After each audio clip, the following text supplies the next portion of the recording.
Hermes Press fans and fans of war comics and fans of comics about the end of the world. Because right now, as I sit here today in the capital of the universe, Newcastle, Pennsylvania, we are at a point in history where we confront many of the same issues that we confronted during the Cold War, during the 50s and 60s. We have, whether your political leanings are one way or the other, we have a very reminiscent atmosphere of McCarthyism. It's strangely nostalgic.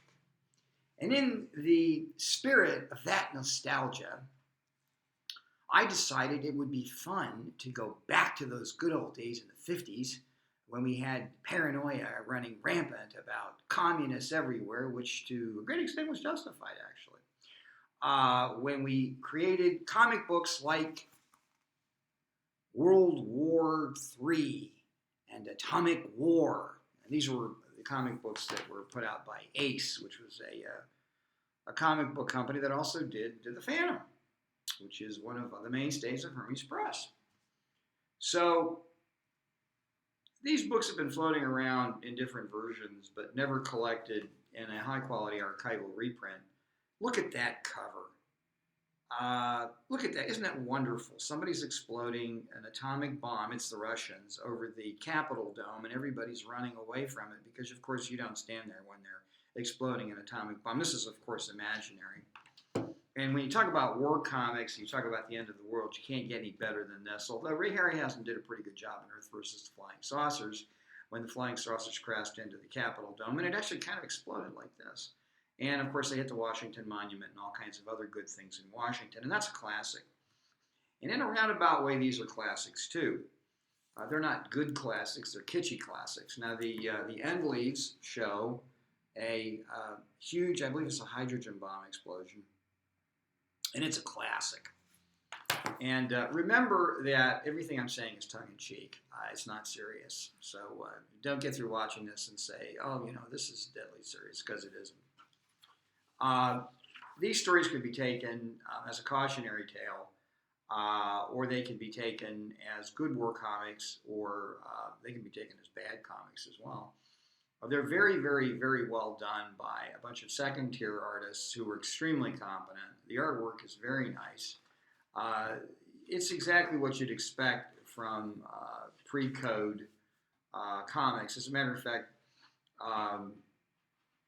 these comic books are famous for having a lot of nuclear explosions and people hanging themselves and all kinds of things going on. It's classic pre-code stuff. And here is the cover to Atomic War, numero uno, which shows a bomb exploding in downtown Manhattan, vaporizing the Empire State Building and the Chrysler Building. And the first story is entitled Sneak Attack. So I won't ruin it for you, but the Russians are preaching peace to us, and they're just really great people, and we trust them, which you shouldn't do in the comic book.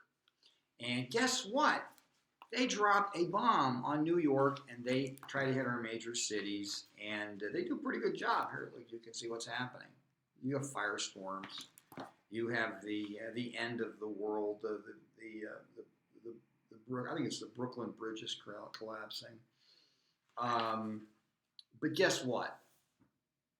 As good Americans, we go back and kick the crap out of them. And in one of the stories, we hit their major cities and blow them to smithereens.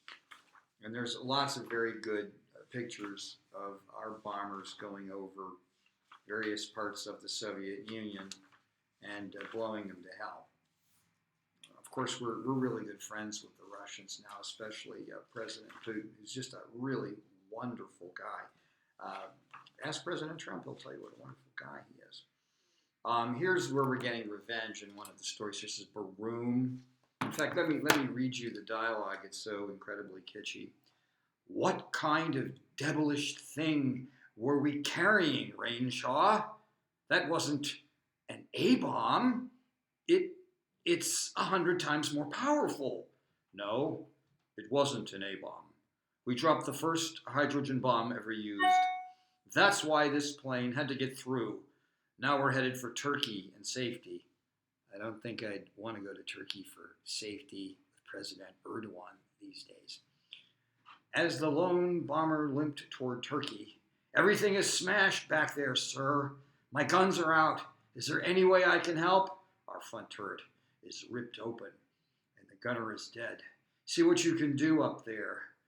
One MiG is still trying to make a kill. Well, I won't tell you how it ends, but it ends happily ever after. Anyway, this book contains all of the Ace comic book, nuclear war comic books. It has Atomic War 1 through 4 and World War III 1 and 2.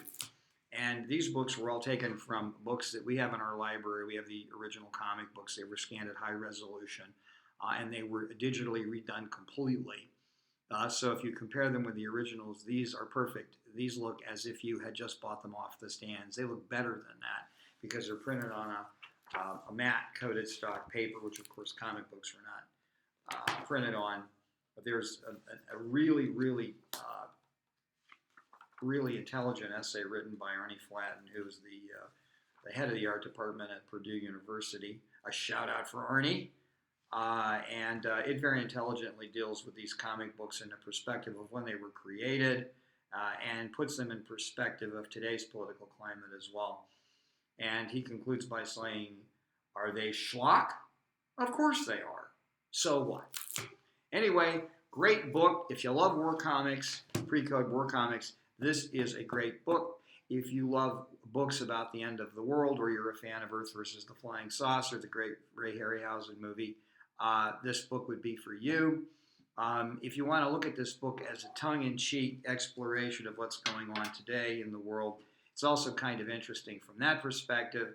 So this is a book that can be viewed in many different ways, on many different levels, and it's also a lot of fun, even though it deals with a very frightening subject.